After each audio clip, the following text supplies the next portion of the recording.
Usualmente cuando compramos algo, esto viene acompañado de un manual del fabricante. En este manual se nos da instrucciones para su uso, de lo que hemos comprado, cómo darle mantenimiento y hasta cómo realizar pequeños arreglos o cómo renovar ese equipo que hemos comprado. Y si no seguimos las instrucciones del manual, nos veríamos hasta en la posibilidad de perder la garantía de lo que hemos comprado. El manual nos indica para qué sirve aquello, cómo funciona y da las regulaciones. Dios, el fabricante del hombre, indica en su manual que nunca se apartará del hombre este manual.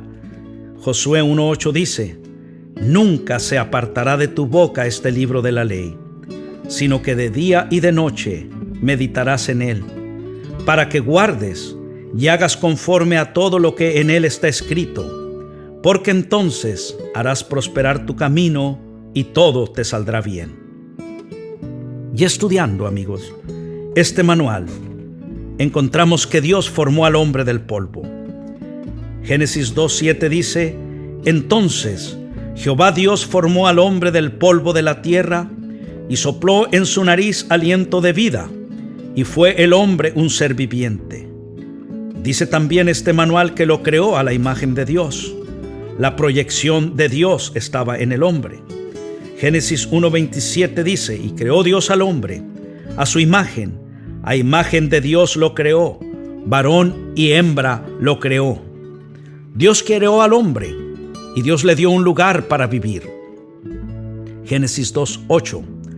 Y Jehová Dios plantó un huerto en Edén, al oriente, y puso allí al hombre que había formado.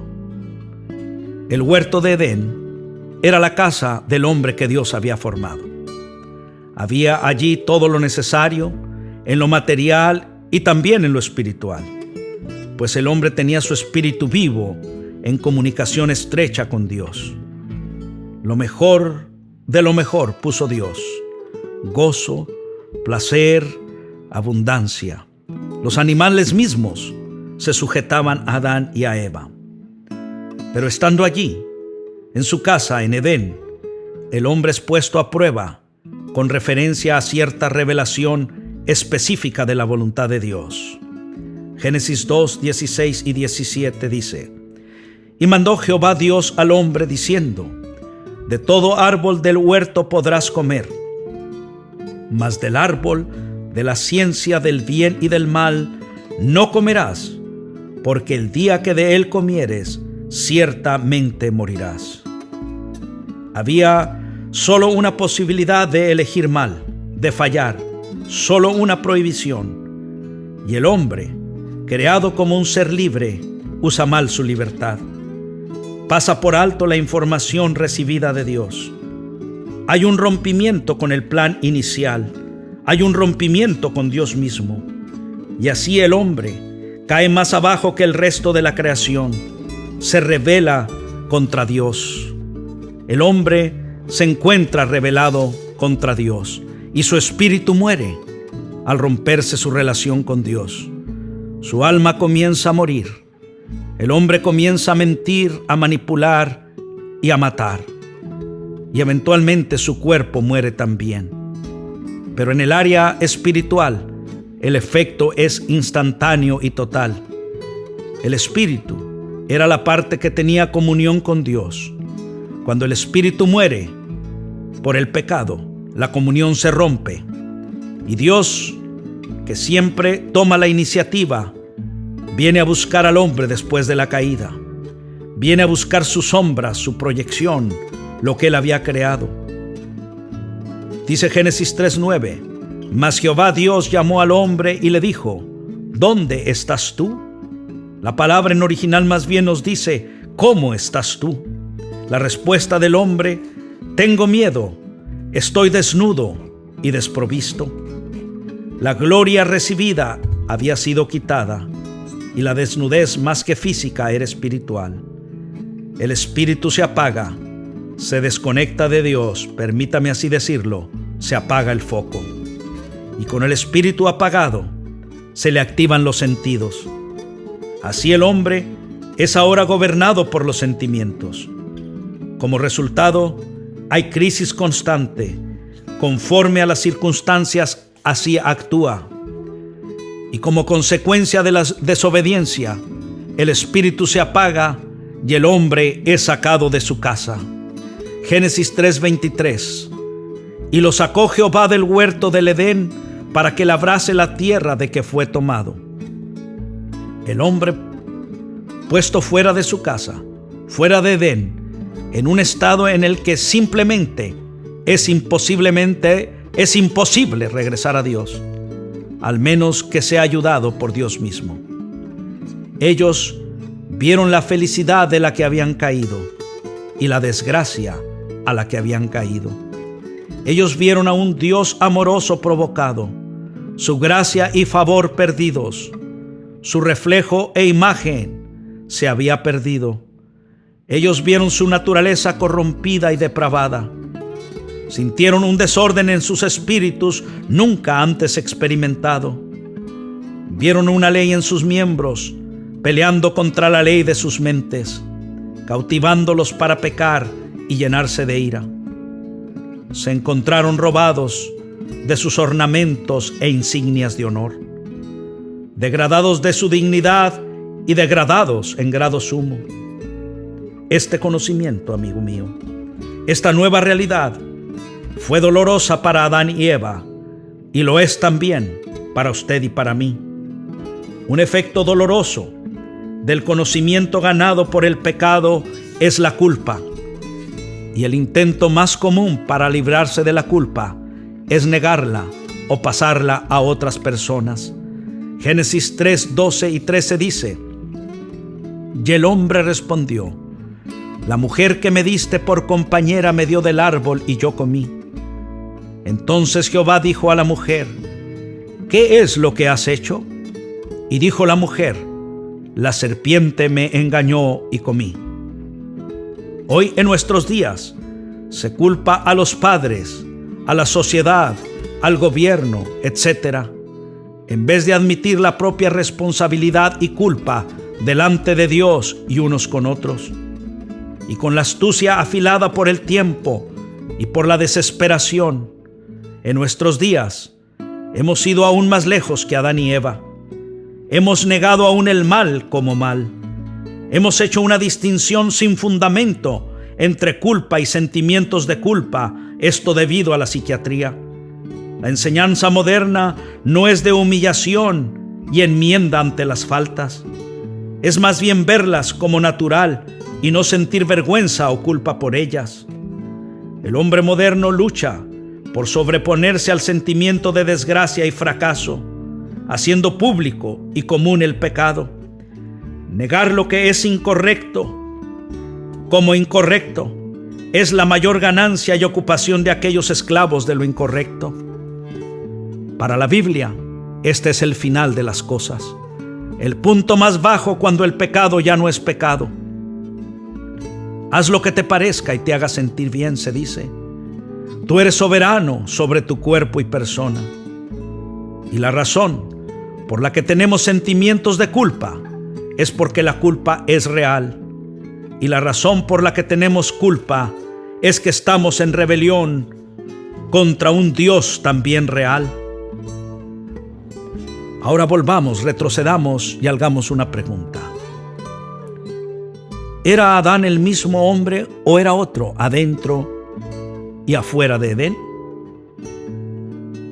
Era el mismo, pero afuera estaba con el foco apagado. Su imagen y dirección ya no es la misma. Su espíritu, intelecto y voluntad están ahora afectados. Adán huye, se esconde, se excusa, culpa a su mujer y a Dios. Deja de ser dirigido por el espíritu y comienza a ser dirigido por los sentidos. En Edén lo tenía todo. Afuera no tiene prácticamente nada. Creado para vivir en Edén, no fuera de él en desgracia. Y dado el accidente de la voluntad humana, el trabajo se hace gravoso. El trabajo en su nueva forma era parte de su fracaso. Hay dolor en el parto, la lucha se hace intensa. Cuando la conexión con Dios es rota, la irresponsabilidad, cobardía, mentira, envidia, traición y todo otro mal desciende y se posesiona de la raza humana. La relación entre Adán y Eva, después que Adán la culpa, nunca fue la misma. Allí comienza el conflicto matrimonial. De igual manera hoy, el deseo de culpar a otros, aunado a nuestro propio interés y deseo de sobresalir, produce los conflictos entre los individuos, razas, estratos sociales, instituciones y naciones. Decíamos entonces que la pareja no conocía otro lugar. Su lugar era en Edén. Pero el lugar se había cerrado. Génesis 3:24 dice: echó pues fuera al hombre y puso al oriente del huerto de Edén querubines y una espada encendida que se revolvía por todos lados para guardar el camino del árbol de la vida.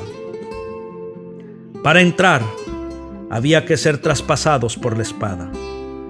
El desorden del ser humano, herencia de Adán, comienza allí y ha acompañado al hombre hasta nuestros días. Se manifiesta hoy a través de la nueva era y el posmodernismo. El Edén cerrado imposibilita la entrada. Se necesita un segundo Adán sin pecado que pueda y quiera abrirlo. Amigo y hermano, y este es el misterio. En la bondad de Dios se desprende de su gloria su Hijo y viene al mundo humillado. Filipenses 2:6-8 dice, hablando de Jesucristo,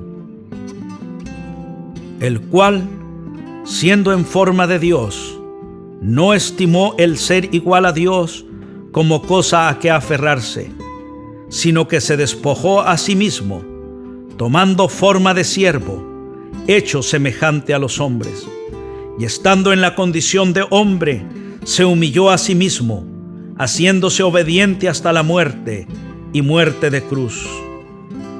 Permítame entonces decirle que así Jesús, cuando vino, no viene a la cruz, viene al Edén. Su dirección es el Edén. El Edén está cerrado. Tiene que pasar sobre la espada. No rehúsa. Se echa sobre la espada que guarda la entrada de Edén. Muere en la cruz. Es traspasado por la espada. La justicia de Dios cayó sobre él. Pero las puertas de Edén se abrieron, amigo mío. Romanos 8:2-4 dice, porque la ley del Espíritu de vida en Cristo Jesús me ha librado de la ley del pecado y de la muerte. Porque lo que era imposible para la ley, por cuanto era débil por la carne, Dios enviando a su Hijo en semejanza de carne de pecado, y a causa del pecado, condenó al pecado en la carne, para que la justicia de la ley se cumpliese en nosotros, que no andamos conforme a la carne, sino conforme al Espíritu. Primera de Corintios 15:22 dice, porque así como en Adán todos mueren, también en Cristo todos serán vivificados. Primera de Corintios 15:45, así también está escrito, fue el primer hombre Adán alma viviente, el postrer Adán espíritu vivificante. Al echarse sobre la espada y morir en la cruz, Cristo recupera lo que se había perdido. Primera de Pedro 1:34 dice, bendito el Dios y Padre de nuestro Señor Jesucristo, que según su grande misericordia nos hizo renacer para una esperanza viva por la resurrección de Jesucristo de los muertos, para una herencia incorruptible, incontaminada e inmarcesible, reservada en los cielos para vosotros. En tal condición, amigo y hermano, tenemos derecho en Cristo al Edén, pero podemos vivir sin hacer uso de ese derecho. Podemos vivir afuera de Edén, a pesar de tener ese derecho. Usted y yo tenemos derecho al foco encendido. Usted y yo tenemos voluntad para elegir como Adán en Edén. La pregunta es, para usted, para mí también, ¿nos maneja el Espíritu o nos manejan los sentidos y las circunstancias? Segunda de Corintios 5:7 dice, porque por fe andamos, no por vista. Romanos 5:1 dice, justificados pues por la fe, tenemos paz para con Dios por medio de nuestro Señor Jesucristo. Pero también nos habla acerca de los sentimientos. Jeremías 17:9 dice, engañoso es el corazón, más que todas las cosas, y perverso, ¿quién lo conocerá? Ciertamente, nuestras decisiones todos los días, ante la amplia esfera del acontecer humano, son limitadas, donde yo no tengo control o poder de decisión. Pero sí decido yo con qué actitud me relaciono con mis semejantes y con las circunstancias. Esta actitud con la que veo al mundo y todas las cosas me corresponde a mí. Esta actitud la elijo yo. Josué capítulo 24, versículo 15 dice, y si mal os parece servir a Jehová, escogeos hoy a quien sirváis, si a los dioses a quienes sirvieron vuestros padres cuando estuvieron al otro lado del río, o a los dioses de los amorreos en cuya tierra habitáis. Pero mire lo que dice Josué, lo que determina Josué, pero yo y mi casa serviremos a Jehová. En tal condición, yo soy responsable por mi actitud ante el matrimonio, el trabajo, la familia, la gente que me rodea, los negocios, el Estado, la iglesia. En última instancia, yo determino mi actitud ante la palabra de Dios. ¿Elijo en base a principios establecidos por Dios en su palabra? ¿O elijo en base a mis emociones, tradiciones y circunstancias? Usualmente, elegimos en base a emociones, tradiciones y circunstancias, y estas cambian. Pero Dios no cambia. Santiago 1:17 dice, toda buena dádiva y todo don perfecto desciende de lo alto, del Padre de las luces, en el cual no hay mudanza ni sombra de variación.